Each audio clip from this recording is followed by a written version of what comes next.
Good evening. Tonight we're going to talk about recursion some more and induction, and we're also going to get started on the growth of functions. So first I'd like to ask everybody to get out some pieces of paper that you can tear up.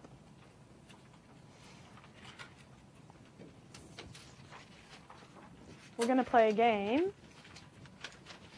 and it's called Towers of Hanoi.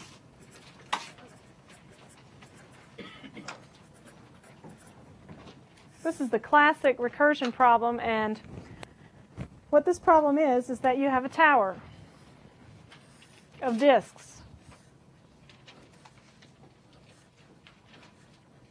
Some number of disks. And you have another tower that you want to put them on. The only thing is these disks are sacred. What this problem came from is that there was a tower of these gold disks, and they were in a temple, and they were sacred, and they were only allowed to be moved into sacred places. And also, I couldn't put a large one on top of a smaller one, or else they would break. So they were fragile and they were sacred, so you only could put them in limited spaces. So you only had 3 places where you could put them. And the goal was to move them from location 1 to location 3. So we want to move all of them from here to here, but we can't put a large one on top of a small one, and we can't put them anywhere but in these 3 places because they're sacred. So they can't be moved anywhere else. This is a really, really old problem. So what the problem was to figure out how long it would take to move these. The traditional problem was how long it would take to move them if there were 64 disks. So we're not going to do 64 right now. We're going to start out with 3. So what I'd like you to do is just pick out, make 3 circles or squares or whatever you feel like tearing of graduated sizes. And then take another piece of paper and mark 3 spots where you can stack them up. You might want to number them. So you could number the largest one 3, 2, and 1 for the smallest one. And then you can only put a small number on top of a larger number. So I could put 1 on top of 3 or 2 on top of 3, but I can't put 3 on top of anything else.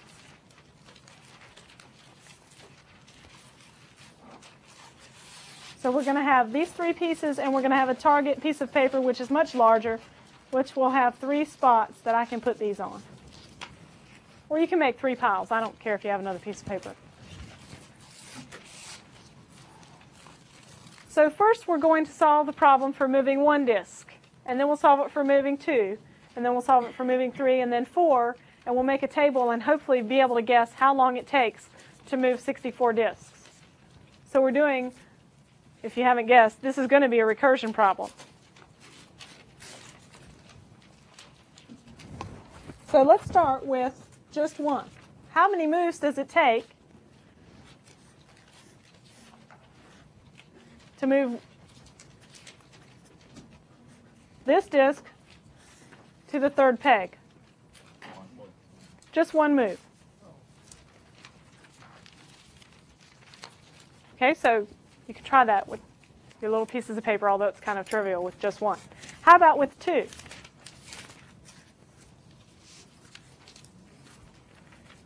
So try it out. I want you to try out what you have to do in order to move 2 of them. You have to do, Can we do what? You can't move 2 at once you've got them. Right, you can't move 2 at once. I can only carry them because also they were very heavy. They were fragile, but they were heavy. So you can only move 1 at a time. Imaginary discs. Imaginary discs? No, they were real. They were real discs. So what we would have to do is move the small one first, right? Move it out of the way. So we would have to move the small one here. And then we would move the large one over here. So that was move number 2. And then we would move the small one on top. So that was move number 3. So 2 disks is 3 moves. Okay, try it with 3 disks.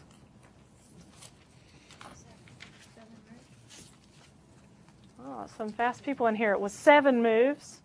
So did everyone get it in 7 moves?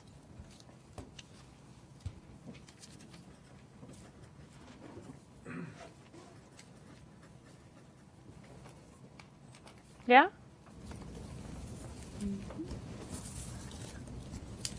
All right, so what are the 7 moves if I do this problem? If everybody got it, you should be able to tell me what it is. 1 to 1. First one to the far end.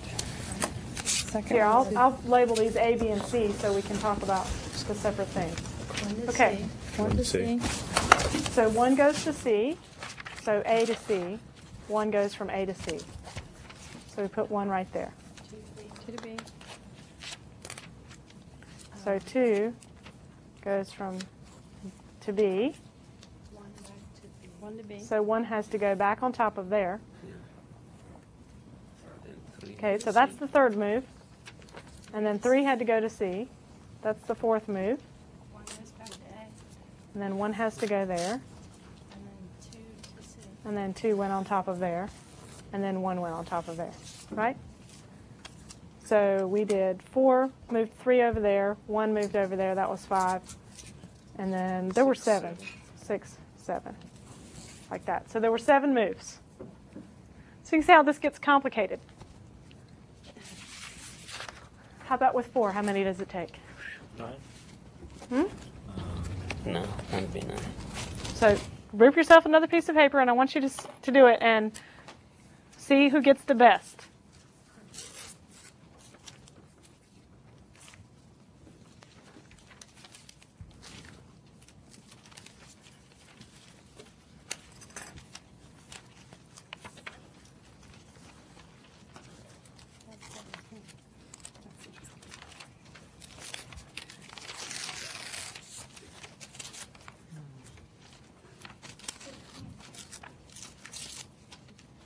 Okay, we have one extremely fast person who got it in 15 moves.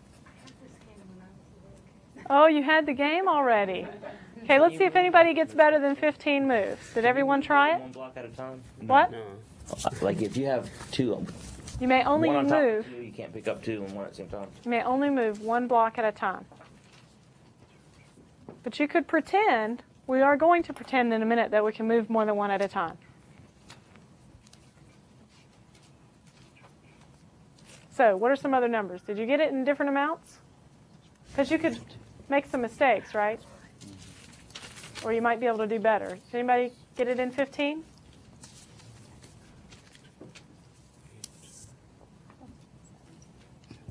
$17? Okay, so some people got 17. Any others?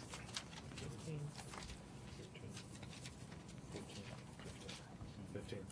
15. So we got some more 15. So I think 15 is going to be our winner. There is a hint. There's a hint. If there are an even number of Okay. pieces, you want to move the first block to B. If there are an odd number of pieces, you want to move the first block to C. That way you will always, assuming that you want to move all of them to C.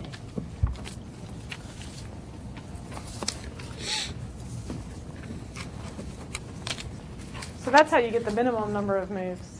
That way you can see your goal and know it will end up where you want it to. Right. So this you find out from lots of practice. You find out that if you want to move an even number of them, that you have to move the first block goes to B. So remember when we had just 1, we moved it directly to C, right? But when we had 2, we put the little block on B, then we put the second one on C. Right?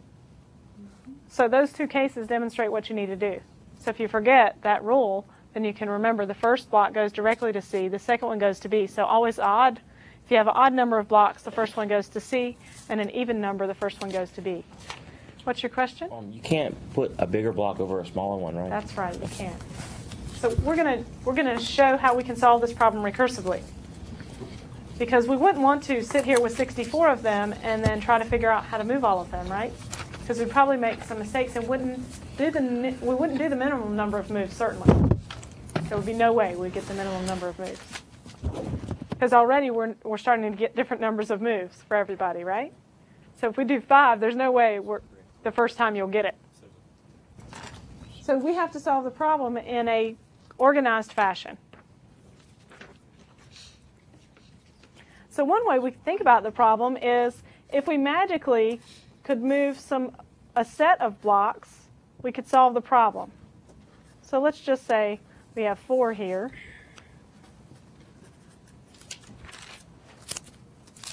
Actually, maybe I should, yeah, we'll do it like this. Now, I numbered them from small. 1, 2, 3, and 4 here. So if we could magically move some of these, we know that we need the bottom disk, number 4, to be on C at the end, right? So we could say what we'd like to do is solve this problem. If we could solve this problem, then we would be almost done, right? Or at least we'd be part of the way done, and then we could magically move these over here. Right? Supposing that we had magical powers or had little elves that would do our work for us.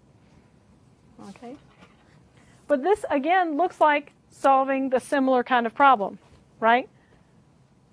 So what I could do is magically move 1 and 2 out of the way and put the 3 where it needs to go, and then magically move the 1 and 2 over. So this sounds kind of like recursion. So if I could get someone to do the previous work for me, I can just do the last step and then tell them to do the rest. Okay? So this is like solving a recursive problem. I could say, well, moving. So let's just call it, let's see, transfer. 4 blocks, 4 disks from A to C. Okay, I'm just making up a function. And I'm saying first, what I want to do is transfer the top 3 blocks from A to B, right? Whatever it takes to move them. Right? I could just hopefully magically remove these to the B bar. It's not equal yet. I have to still do some more work, right? So I also move the 4th disk to C. That's just one move, right? And then I have to do what? Transfer 3 B to C. 3 from B to C.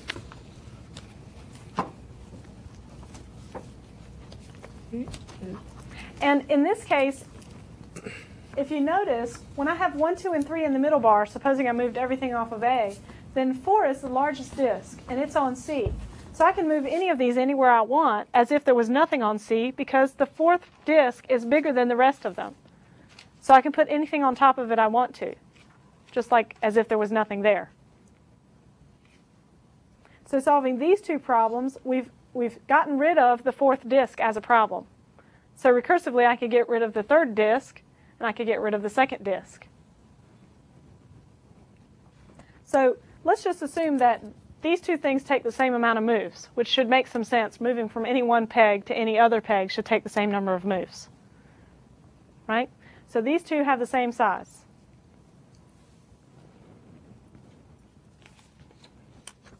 So let's figure out the total time, total number of moves. So the number of moves for a transfer of 4 things is equal to transfer of 3 things plus 1 move of the big disk plus another transfer of 3 things.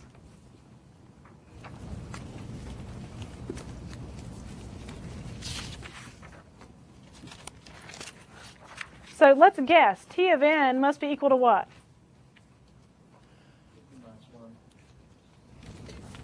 T of n minus T of n minus 1 plus 1 plus T of n minus 1. And what's that equal to? 2 T of n minus 1 plus 1. 2 times T of n minus 1, and I add 1.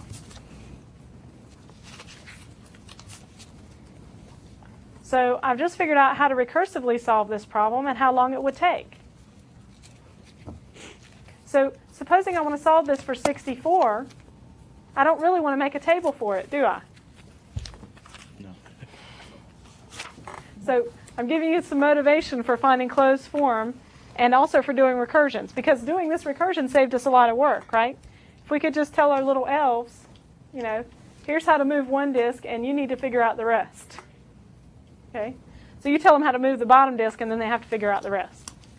Where did the n minus 1 come from? I don't see that. Well, 3 is 1 less than 4, right? So if I was going to change a 4 into n, then I need to change 3 into 1 less than n, because I was guessing a formula based on T4. Oh, okay. I was guessing a formula, so if I replace 4 with n, I need to replace 3 with 1 less than n. Right. Okay, but how did you get T of 4 equals T3 plus 1 plus T3 to begin with? Well, the total number of moves for the transfer of 4 disks, we said we would transfer the top 3 to B, right here. Right. We would transfer the 4th disk to C, Okay. right? And then we would transfer all 3 in the middle to the last post, the C post, right? Okay. And then we said that these two must take the same number of moves, because moving 3 disks from one peg to another is the same number of moves, right? Mm-hmm. So the time for this would be T4. I was using T to represent the time that it will take to do that transfer. Okay. So the time for 4 moves is equal to the time for 3 plus 1, because that was 1 move, Right, plus okay, I the see time it. for 3 again. Okay. So that's how we got that. And then we guessed at a formula. So that would be something we'd have to prove by induction, right, if we actually had a closed form. So we're going to find the closed form, and then we'll prove it by induction. Okay, so we already had a table from trying to do these ourselves, right? So for the first problem, when we had n, let's say we have n disks, and we knew how many moves for the first few. So if I have 1 disk, how many did it take? 3. Just 1, right? 2 took 3, 3 took 7, and 4 took 15.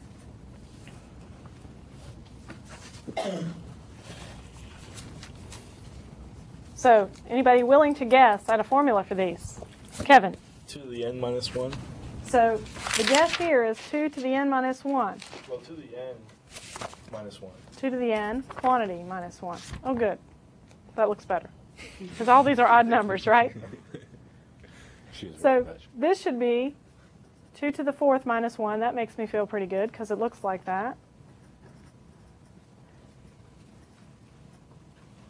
So all of those work out, so we're hoping that that's the formula for all of them. So for 64, what would it be? 2 to the 64th minus 1. Do you want to do that job? No. Not at all.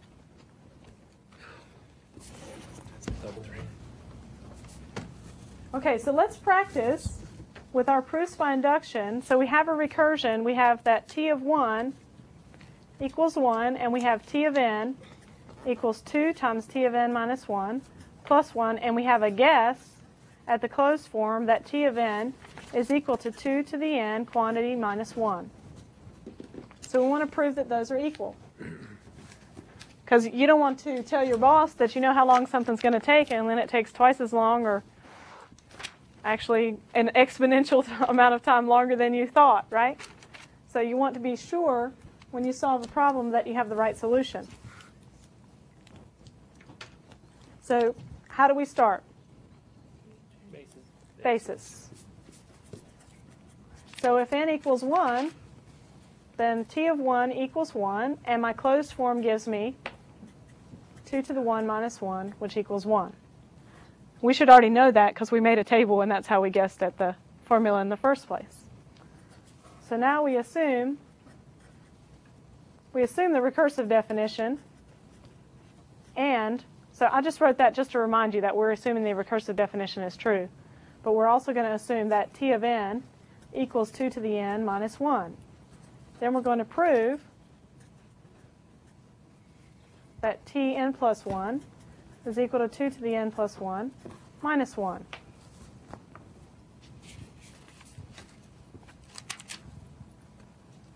So this is our standard procedure in proof by induction.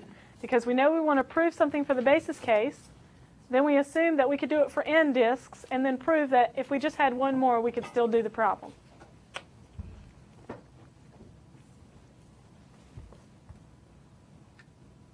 So this is our setup. That's just like when you get a problem for propositional calculus, when you do a proof, you have the givens and the proof. That's what's written at the top. So that's how far we've gotten. So this is our given and our proof statement. So now we have to do a proof. We have to show this needs to be on the bottom line. That's the idea. So I start out with the left-hand side, and I want to figure out what it's equal to, right? Remember with recursion induction that we wanted to start out with the recursive rule, right? So let's use the recursive rule for this. That means that this must be 2 times t to the n plus 1. That was just from the way that we moved our disks when we solved the problem in the first place, right? We would have to do 2 moves of the stack above the bottom one plus 1 extra move. So now for t of n, I know from my assume statement how long t of n takes. It takes 2 to the n minus 1. So let's do a substitution.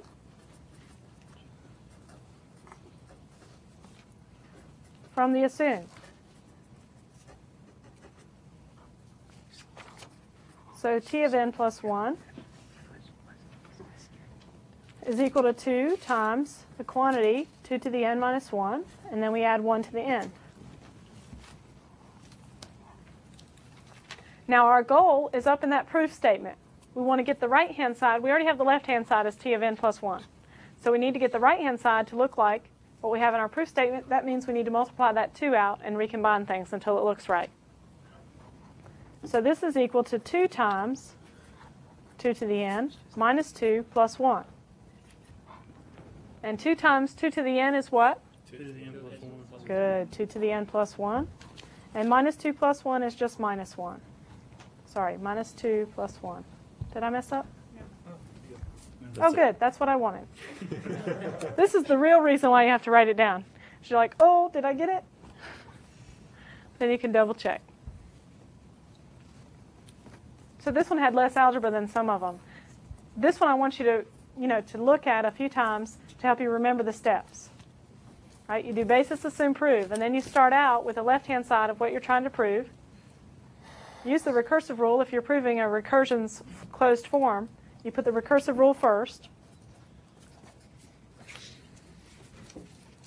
And then you do a substitution from the assume statement. And then you have to do algebra. And I want to emphasize again that the algebra is the least important part. I mean, it's the meat of the proof. But in terms of understanding what induction is and what you're doing, actually this step right here, these 2 steps, I would say are the most important ones in the entire process. Because what you're doing is you're saying, how do I get from P of n to P of n plus 1? Right? You could hire someone to do the algebra from that point. But this mapping right here, where I figure out, how do I figure out T of n plus 1 in terms of Tn? And for those of you who don't know what in terms of means, I use that a lot. So what I mean by in terms of is that I need to write an equation where on the right-hand side it has the thing I'm talking about in terms of. So if I say write y in terms of x, I would get y on the left-hand side and x on the right-hand side. Okay, so if I write T of n plus 1 in terms of Tn, it just means there's a Tn somewhere on the right-hand side. That's the most important part of this process, and then doing the substitution from the assume statement. Are you always going to do the substitution from the assume statement? Absolutely. So it's... Right. I always do that because I need to use my givens. Right. That's the same as when we do our propositional calculus. We need to use our givens. Sometimes you might have something so easy to prove, though, you don't even need the given. But most of the time you need to use it. If there's something so easy, like you're just proving like n is greater than 1 for all n greater than 1, you don't actually have to use your assume statement. You would just be proving that n plus 1 is greater than 1 in your final statement. You don't need to assume that n is anything. Anyway.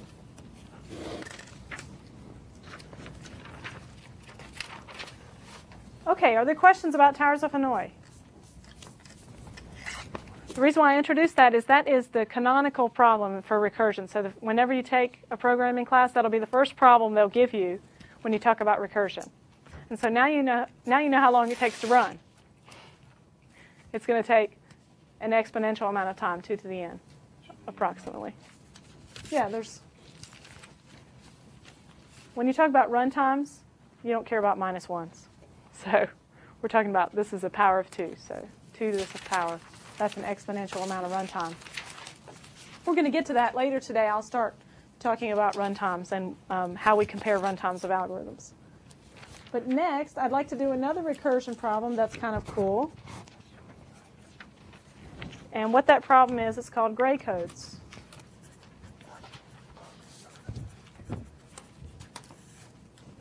So before I give you a recursion for this, let's try to make a gray code just by hand.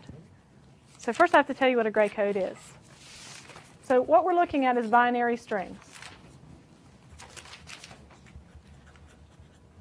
So of a certain length. So let's say of length n. And a gray code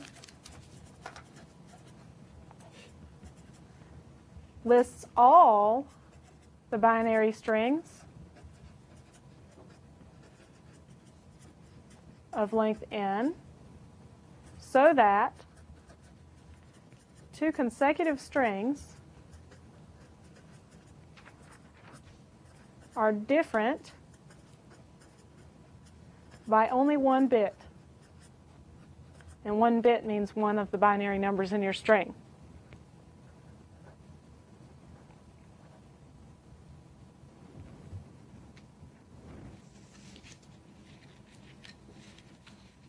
Why do you think you might want to do that? Why do you think a gray code might be useful? Organizing things. It might be useful for organizing things. A lookup table of some kind? Lookup tables might be nice.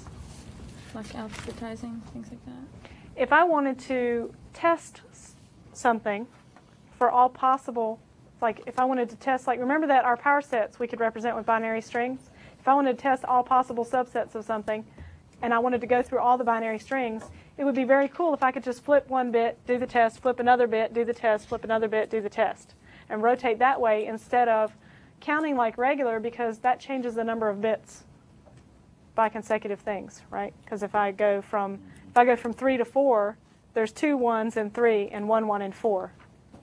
That's actually adjacent, but bigger numbers aren't, they're not always just changed by 1 bit. Those changed by actually 3 bits. So if I go from 0 1 1 to 1 0 0, all 3 of them changed. So if I'm talking about a register in your computer that has zeros and ones, it would be much nicer to go from 0 1 1 to 0 1 0, say. And it would be a lot faster than having to count, because I have to do an addition and change the register. So I'm actually adding lots of operations. When if all I need to do is go through all of them, I don't care what order I do them. I don't have to go 0 1 2 3 4 5 6 7. I can go through in an order that's much faster with my processor. And so say you're doing a test for lots of things, you don't want to spend all your time doing little additions. It's optimizations like this that people do a lot to make circuits faster and processes faster. So a gray code can be really, really good for lots of problems. Okay, so let's try just all the binary strings of length 2. So this might already be in a gray code, right? Yeah. It already is, because the difference between those is 1. But if I want to go back up to here, that's not a gray code, right? So how might we change this? That's not necessarily a gray code, because when you go from 1 to 2, switching both bits. Oh, that's right, that's not. So that's 2, that was 1, this was 1, but this was 2 again. So we want to switch it. So maybe if we swap these two, it might be better. 0 0 goes to 0 1, right? We know we want 1 0 on the other side of this, right? And 1 1 anywhere 3 and 2. will work. You can switch 3 and 2, I think will work. So the difference here is 1, the difference there is 1, and the difference there is 1, and then going from here to here is 1. So now I can cycle through all of them with just 1 bit flip. How about length 3? Let's try that.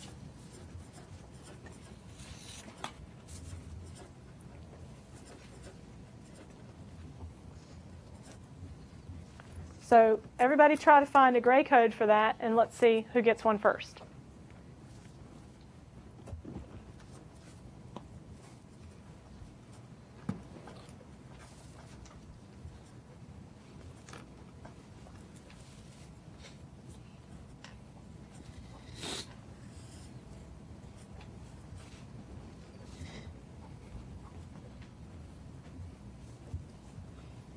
Has anybody got one yet?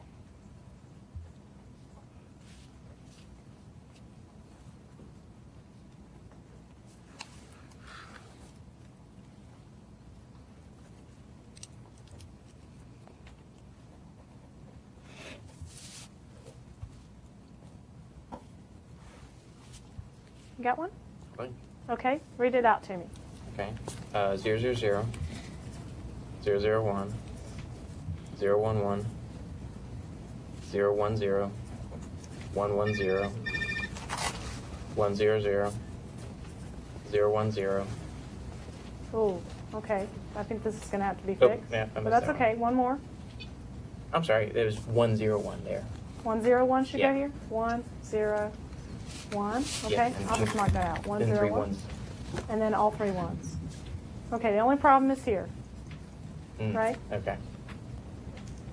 So the 0, 0, 0 and 1, 1, 1 can't be adjacent, right? Yep. Anybody else got one? Yes. I've got 0, 0, 0, Okay.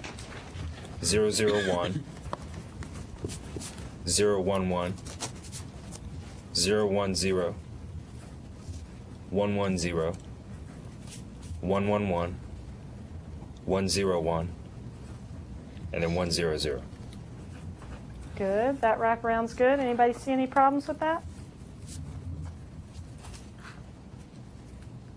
That looks like a good one. So this is a gray code for 3 bits. Now, since gray codes are really good applications because we have to do testing of lots of things. There's all kinds of cases where you have to test every single bit string of a certain length. Like, say you wanted to test all of the computers in your lab. You need to check every single one of them, so you have to check all the possible addresses of your different computers. So using gray codes is going to be really nice. So we might like to have an algorithm to make gray codes. Right? And let's notice one thing, that if I have this gray code, I can use it to make the next biggest gray code. So look at that. This right here was the original gray code that we had. This right here is that one in reverse. The only difference is the first 4 have 0s in front of them and the last 4 have 1s in front of them. Isn't that neat? Yeah. Wow. I bet you didn't know that would happen. Pretty patterned. Isn't that cool? So what we do is we take our original, we stick 0s in front of every single one of them. Then we write the original again in reverse. And then we put 1s in front of all those. And the only thing we have to worry about, the adjacent, these we already know are all different by 1 bit. Right? Because they were already only different by 1 bit and we put the same thing in front of them. So we know these are all adjacent by 1 bit also, the same way, because we put a 1 in front of all of them. So the only thing we have to check are the borders, the boundaries between the 2 sets, right? So the reason why we reverse this is because this makes only 1 bit change. Because 1, 0 was already the same thing as 1, 0, so we just changed 1 bit there. And then that's really cool because that's the same thing that we did here. So these are adjacent by 1 bit. So what I just said was actually a proof that this is a gray code. If I had written all that stuff down, it would be a proof. Because I would have the first section, all of these would be adjacent by induction, right? Because they used to be adjacent before, and these used to be adjacent before. And then all I have to do is prove that these things are adjacent, and then the whole set, everything changes by 1 bit.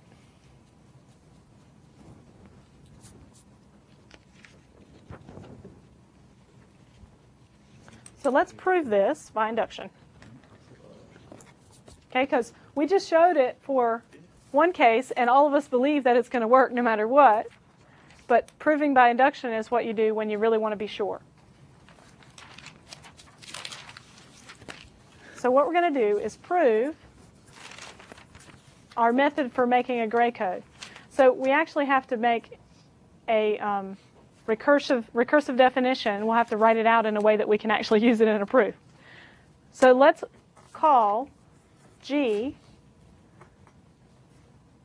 of n, that's our list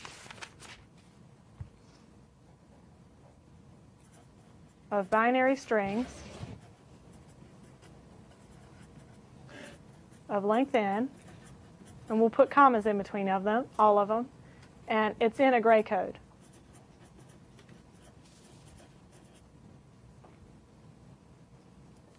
And let's say that G prime of n is the reversed order of G, because we need to define a reverse order, right?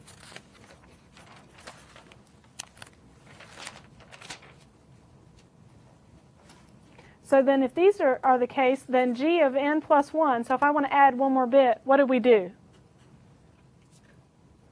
G of n minus. We put a 0 in front of G of n, right? So on that, so this is a little list, right? Not sure if this is a good notation, so I might have to fix it in a second.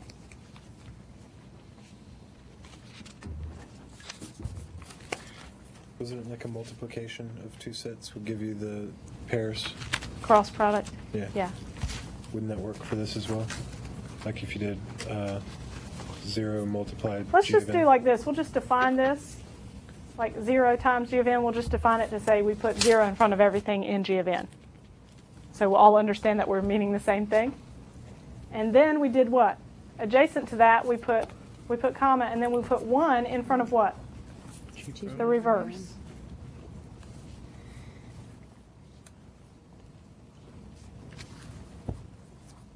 So yeah, that's like a cross product. We're doing like 0 cross G of n and 1 cross. It's kind of like a cross product because we're putting 0 with all the things in G of n in front of all of them. Then we're going to put 1 in front of all of those. Okay, so we want to prove. So actually we have to do G of length 1, right? That's just 0, 1. Any list of 0 and 1 is going to work, right? So this is our recursive definition. So this and this are a recursive definition. So we want to prove that G is always a gray code.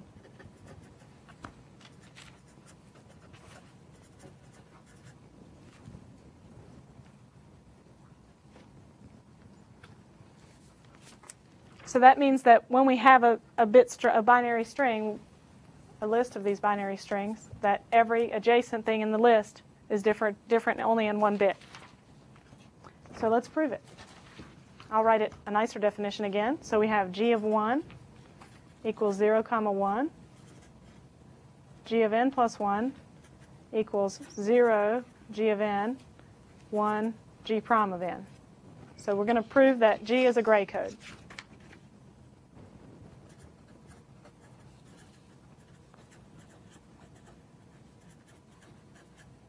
For all n,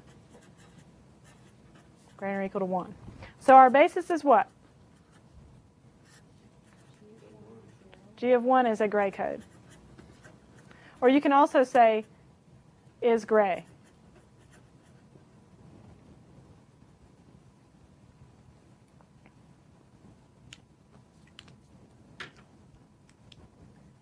Okay, so G of 1 is equal to 0, 1. And there's, so from 0 to 1 is a 1 bit, right? And 1 back to 0 is 1 bit. When you do 0, 1 there, just to make sure I'm thinking of it right, it's kind of like stacked except just going horizontal. Yeah, it's versus like vertical. making this list That right here. table, yeah. I could make it like that. Okay. Okay, so that's like we want to go this way, and everything should be a 1-bit change. Okay, so when we go from 0 to 1, that's a 1-bit change. When I go from 1 back to 0, it's a 1-bit change. So now I'm done.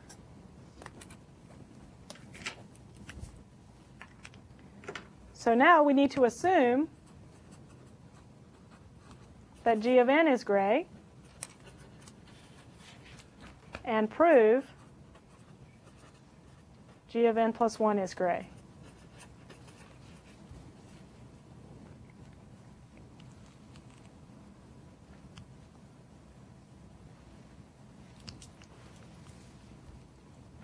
Okay, we have our recursive definition for G of n plus 1, so we're going to use that. Okay, so the first part of our proof is to use our recursive definition. So all we're doing is actually writing down the stuff that I said. Remember how I said everything within G of n was gray? So if I put a 0 out front, it's still gray. That set's still gray. If I put a 1 out front, that set's still gray, and then I just have to do the boundary. So that's what we're about to write down in like math instead of English. Okay, so here we know by our recursion that G of n plus 1 is equal to 0 G of n, comma 1 G prime of n. Okay, so we have to prove that all consecutive things in G of n plus 1 differ by 1 bit. Okay, so since G of n is gray, then 0 G of n is gray. Everybody believes that, right? If you put a 0 in front of all the bits, we still haven't changed any bit changes. Okay, and since G of n is gray, then G prime of n has to be gray, right? Because that's just reversing the order, but still our bit changes are the same. If G prime of n is gray, then what?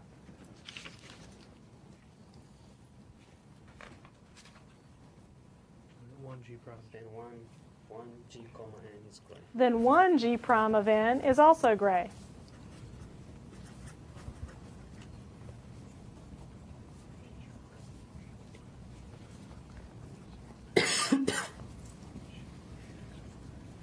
So now I know each of these is gray.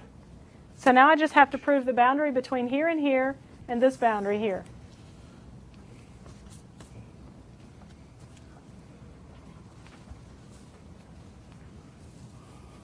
So now all I have left to prove is prove that the last string in 0 Gn is only 1 bit different than 1 G prime of n. That's one thing I have to do. I have 2 things left to do. So this is the first one, and that's going to be the second one.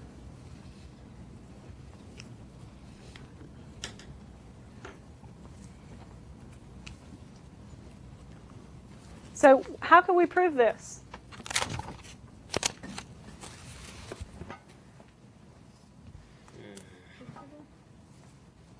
By a truth table? Well, how did we prove it before when we just had the example? We looked at it. We looked at it, but when we looked at it, what did we figure out? Why were these 2 adjacent? Because they were the same. Reversed. Because this was the reverse of that, so these 2 elements were actually the same before I put anything in front of them. So that's what we have to remember when we're doing our proof, that actually the last element of G of n is the same as the first element of G prime. So the last string of Gn equals the first string of G prime of n, right? So if they're equal, then if I put a 0 in front of G prime, if I put a 0 in front of G and a 1 in front of G prime, the only bit that's different is the 0 and the 1. So therefore, they're 1 bit different.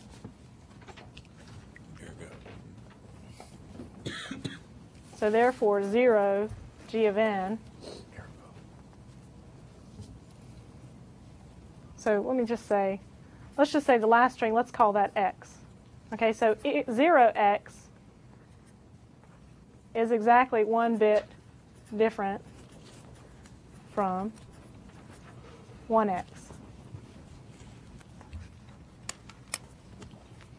Right? That's pretty clear. After you write that last string as x, because you know that it's the same, the last one of Gn is the same as the first one of Gn, G prime, then you know that they're exactly 1 bit different if you put a 0 in front of one and a 1 in front of the other one. So we're going to prove the same thing here, right? Are we? For the second part, we're going to prove the same thing, right? Because the last bit of G prime is, the last string of G prime is the first string of Gn. So we're going to have an exactly analogous proof for part 2. So we're going to have 2 boundaries we have to prove. Remember, in our example, we had to prove this boundary and this boundary. So we just proved the middle one. Now we have to prove the outside one. Okay. Okay, so we have to prove both. the same. It's exactly the same. So it's almost exactly the same proof. We still have to do it, though. Right?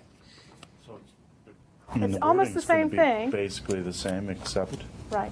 you're just basically going to say it's a mirror image. So. Right. But isn't that hurting our efficiency? When we're doing proofs, we're not as worried about efficiency. We're going to prove things so we can measure efficiency. For the record, I'd like to note that that came from him, not me. Okay, that's fine. So since the last string, since that last string of G prime of n is equal to the first in G of n. So it's not exactly the same. We said the last string of Gn is equal to the first string of G prime. Then our next one, since we were proving, what we're proving now is that 1 G prime of n, the last thing in there is adjacent to the first thing in here. So we're proving a 1-bit difference there. Can we give it a name? Yeah, we will.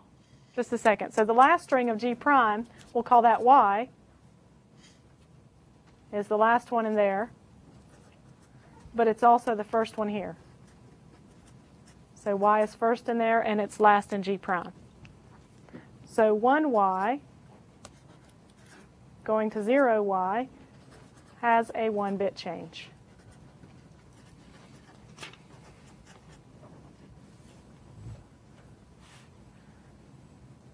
So now we just have to write down that we've proved everything.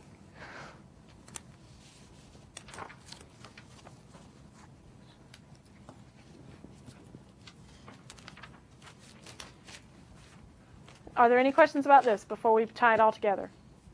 Is it necessary to use the X and Y's in No. this proof? No, you could say since the last bit. It's a little easier because then I can just show putting a 1 in front of Y. I think that it's important to do that just because if someone's reading your proof, they need to be able to see.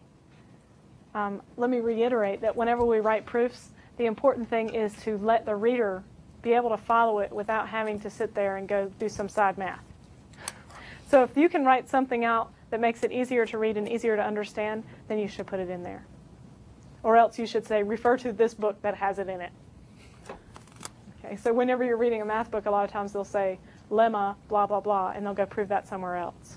So if they need something in a proof, they'll prove it somewhere else. So you don't have to read it right now, but you can go look at it so you can verify that the whole proof is true. Lemma? Is that a symbol? A lemma is a little theorem. Okay. So we're proving theorems in here. Whenever you prove something, it's a theorem. But if it's just a little one and you use it in a big one, then you call it a lemma.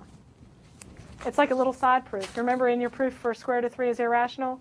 We did a little proof, and we called it our side proof. We could have called it a lemma, and that would have been very mathematician-like for us.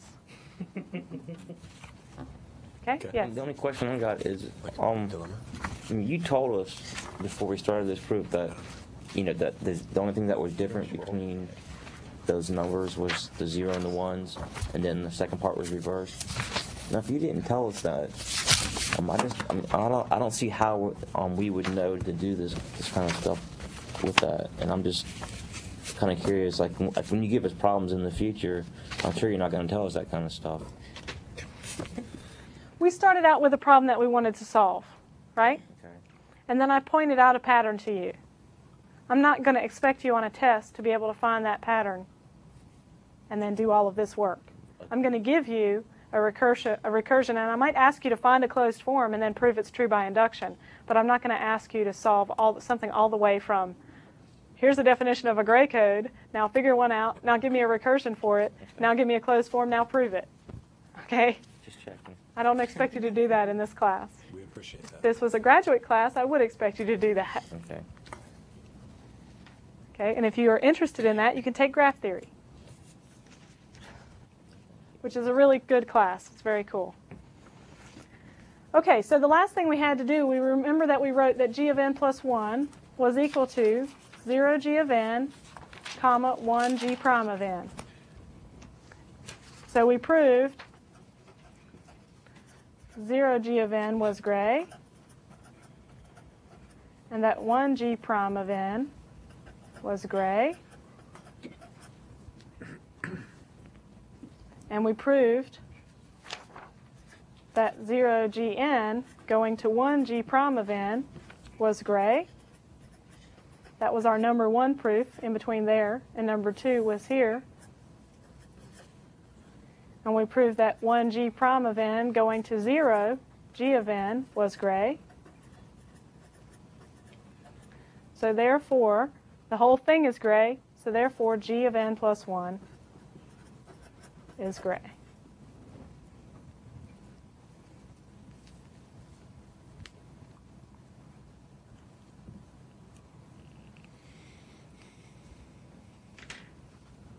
So this is a really neat application of recursion and induction. And there's lots of problems like this in computer science, where you're applying something in a really abstract way, but it's going to be really useful to someone who's solving a problem. So you can give this code for writing a gray code to an engineer who has to test a lot of stuff. Okay, and you know how long it takes to make a gray code, right? So let's write down a recursion and figure out how long it takes to make a gray code. So we're done with our proof because we proved g of n plus 1, and that's the end. So we're done. QED. QED stands for a Latin thing that says, I finished my proof. Or it actually means something like, therefore I'm done, or therefore it is finished, I think. I don't know what it is, though. Okay, so we had a recursion. G of 1 is equal to 0, 1, and g of n plus 1 equals 0 g of n, 1 g prime of n. So let's figure out how many steps does it take to make a gray code of length n plus 1. Or, I'm saying n plus 1 because our recursive definition has n plus 1 in it anyway. These pens are terrible. Okay, so we know how many steps it takes to make this. We could count like how many bits we have to add. So this could be 2. So we can say g of 1 takes, so t of 1 is 2. We have to write down 2 things. Okay, or you could say it was 1 operation to write that list of 2 things. It doesn't matter. You can just be consistent. Okay, so t of n plus 1 means I have to do t of n, I have to do it 1 time. I have to do it another time. Right? I have to make t of n twice and add 1 thing into each of those, but I can do that in the same amount of time, or just 1 more. So let's say it's 2t of n plus 2 things. Right, I added a 0 on the front. Actually, it's not plus 2, because generating each of these will be t of n, and I can just put a 0 in front of all of them in the same amount of time as I generate all of them. Right? So say I was writing a list, 0, 1. I can put zeros on it in the same amount of time.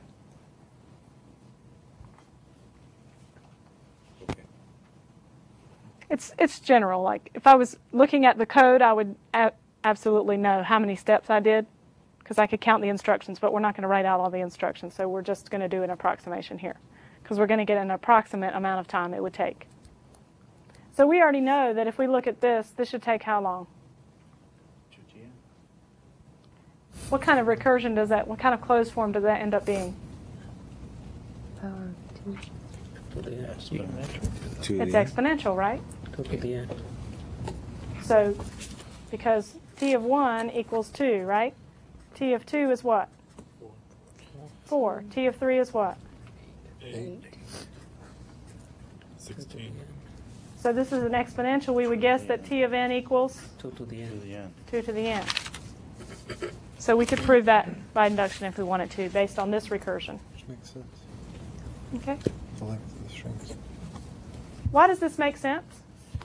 Because it's binary formula.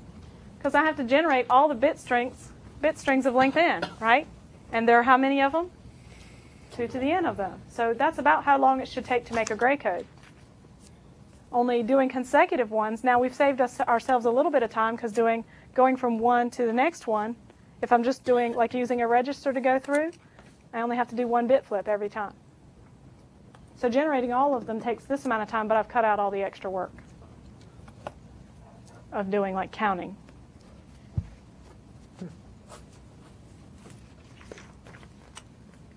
Are there any questions about this?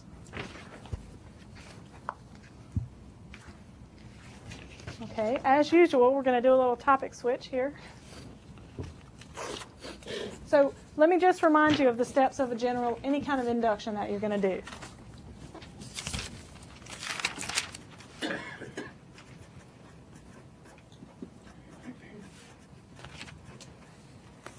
We do a basis.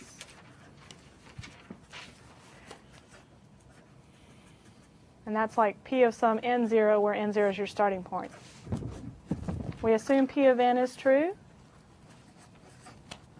We write down that we want to prove P of n plus 1. That's our setup.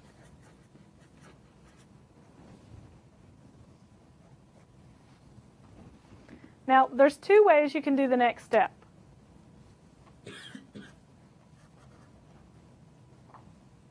The first way is you can start with the left-hand side of P of n plus 1, and then write P of n plus 1 in terms of the left-hand side of P of n. Then what was the next step? Algebra. We did a substitution for the right-hand side of the assumed step, right? So substitute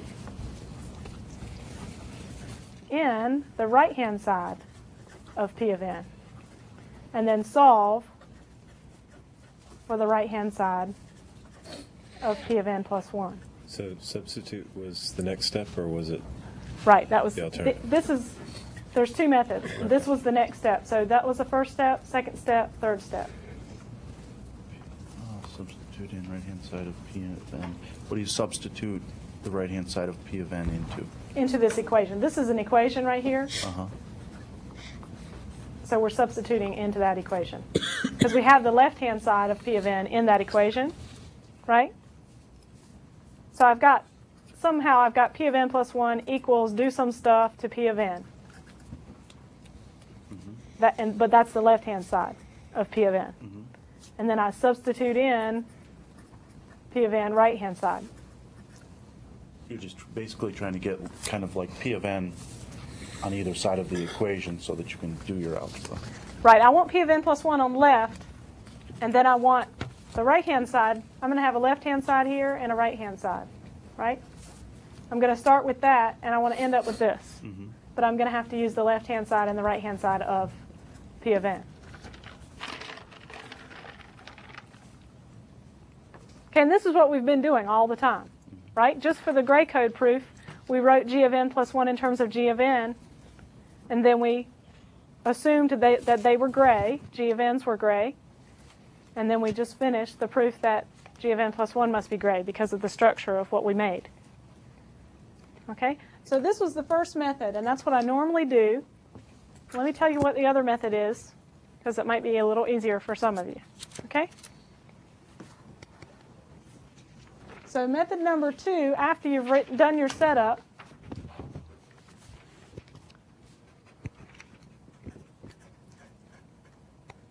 so you can write down P of n. So, for example, like on your homework, you have 3 times 5 to the 0 plus 3 times 5 to the 1 plus ... plus 3 times 5 to the n is equal to 3 times the quantity 5 to the n plus 1 minus 1 all over 4. Okay, that's P of n. And what was P of n plus 1? It was the same thing, except I had an n plus 1 in that term, right? And I had an n plus 2 right there. Okay, so what I would do is I look at the left-hand side of what I'm trying to prove.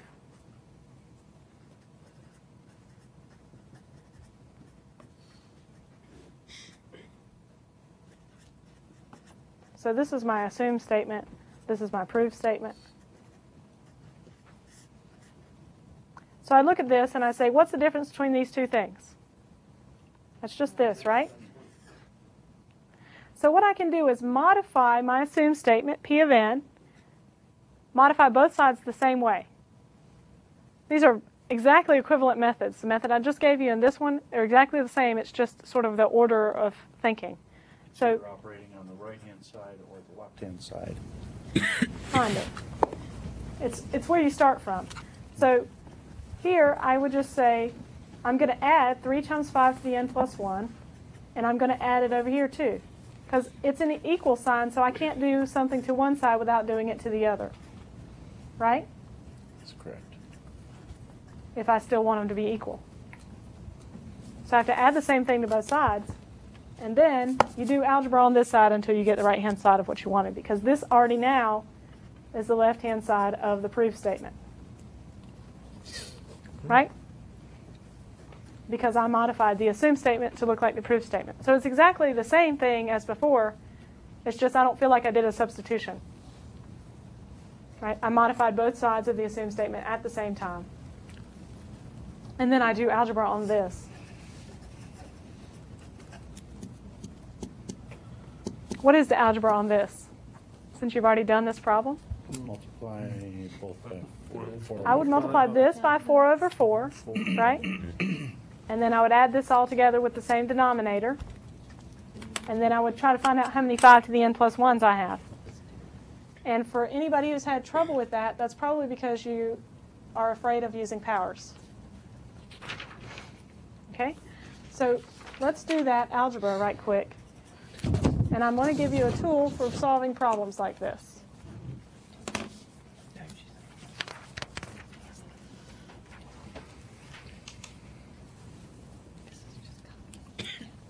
So here's our problem we want to solve. I can factor 3 out of all of these. So the first tool is factoring. Factor all the time. So a lot of you have a tendency to multiply things out all the time. Okay? I don't want you to do that. I want you to factor all the time.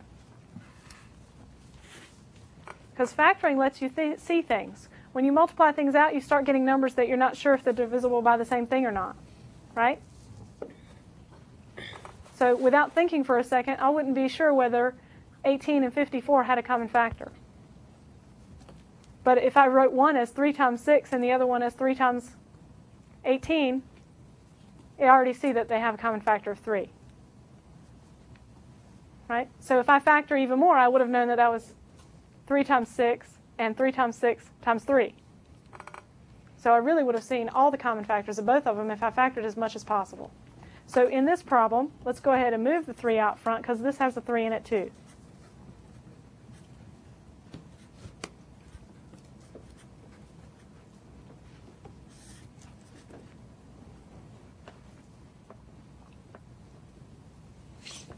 Now, the other tool you need to do is to compartmentalize things. Try not to break things into pieces. This 5 to the n plus 1 is just a number. Whenever I know what n is, I can plug it in and it will be a regular number. This just happens to be the very same number. So whenever I see something with powers, I don't get afraid. I just think this is like x, and that happens to be the same one. Right? So if I think about that way, this is like 3 times x minus 1 plus 4x. And I want to get the x's together, right? That's x plus 4x. So how many x's do I have? 5x minus 1 over 4. And it doesn't even hurt to do this on your paper and then substitute back in for x. So then when I substitute back in for x, I get 3 times 5 to the n plus 1 minus 1 all over 4. And then I just have one step left, and that is that 5 times 5 to the n plus 1. If I have the same base, I can add powers, right? 5 is 5 to the 1. Never forget that. If I add the powers, I get how many 5s? N plus 2. I get n plus 2 of them.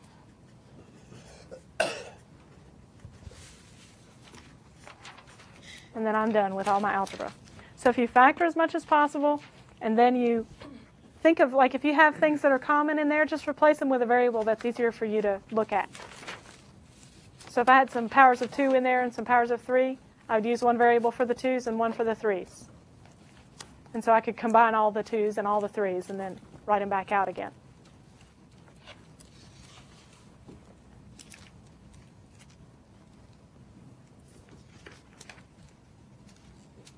Okay, so you have all your steps for induction. You know it's important to do the basis, assume, prove. And the most important part of that proof was writing my proof statement in terms of my assume statement. That's the most important part, and then doing substitution. Those 2 steps are the ones that take the most thought, right? Because you can do your basis without thinking. You can write the assume statement without thinking. You can write the proof statement with a little bit. You have to be a little careful, right? Because I have to plug in n plus 1 for n and just make sure I do it right. And then those other 2 steps are the creative ones. Okay, so we're going to keep on using induction for a couple more weeks, or at least another week, because we're going to talk about growth of functions. So we'll just do a little introduction of that right now, because the more you see it, the better you'll get at it.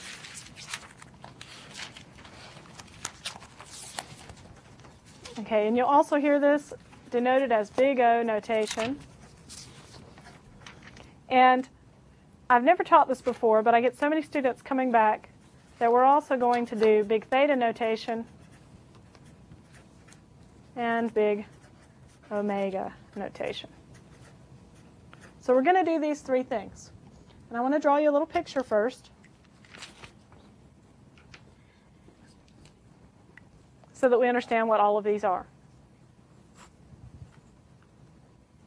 Okay, so first, I want to give you a definition, and then I'll give you a picture, because I have to look at the definition to draw the picture. Okay, we say f is big O of g, where f and g are functions, or is in is a member of, I can put like that, is a member of big O of g if there exists a k and a constant c, so there exists k, there exists c, so that for all x greater than or equal to k,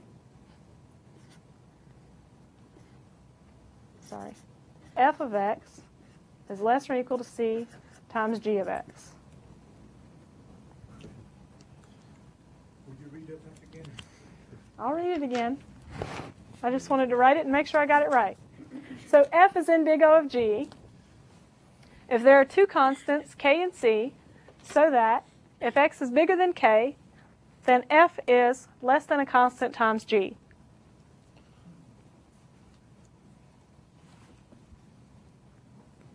Okay, I don't expect you to understand what this means when I first write it. But you know what this symbol is, right? You know what that is, right? For all. For all. So I can find a k and a c. That means I don't get to change them after I get to this for all, right?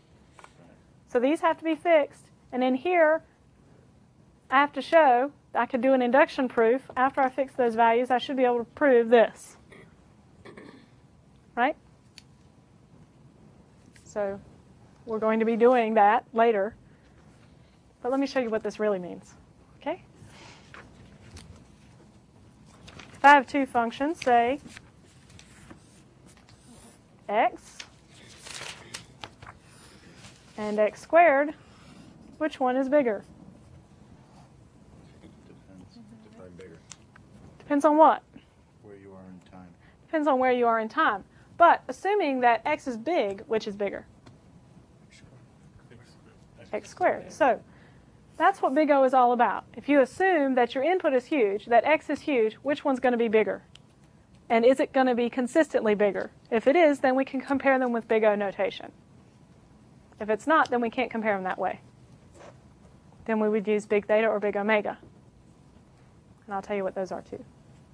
Okay, so big O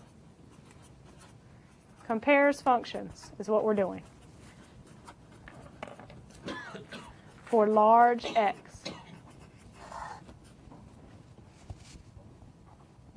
So even if this was x plus 10,000, x squared is still eventually going to get bigger, right? How do you know?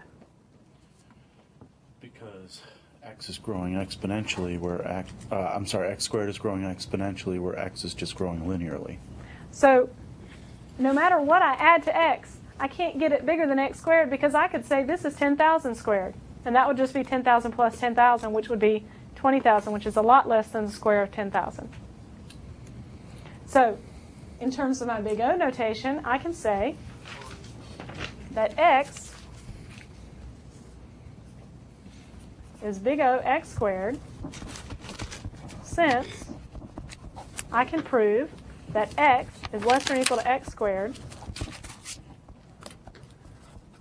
for all x greater or equal to 1. So there's a very simple application of big O notation. And this is an easy proof, right? Yeah. Because I can just divide both sides by x because I know it's positive. So I don't even have to do an induction proof on this one. Right? If I want to prove this, all I have to do, so let's do a proof. So the thing I want to prove is this. X is less than or equal to x squared for all x greater or equal to 1. If I divide both sides by x, I get 1 less than or equal to x. Right? This is true by my assumption. Right? I'm done. QED. You love those kind of proofs, don't you? Okay, so next time I'll actually draw a picture of that, but this is just an introduction. Big O is going to talk about when functions get big, which one is the larger one. So it's kind of like taking limits, but we're not going to really take limits in this class, but you'll be able to look at two functions, and if you take the limits of them to infinity, you would know which one was the big O of the other one. Okay? See you next time.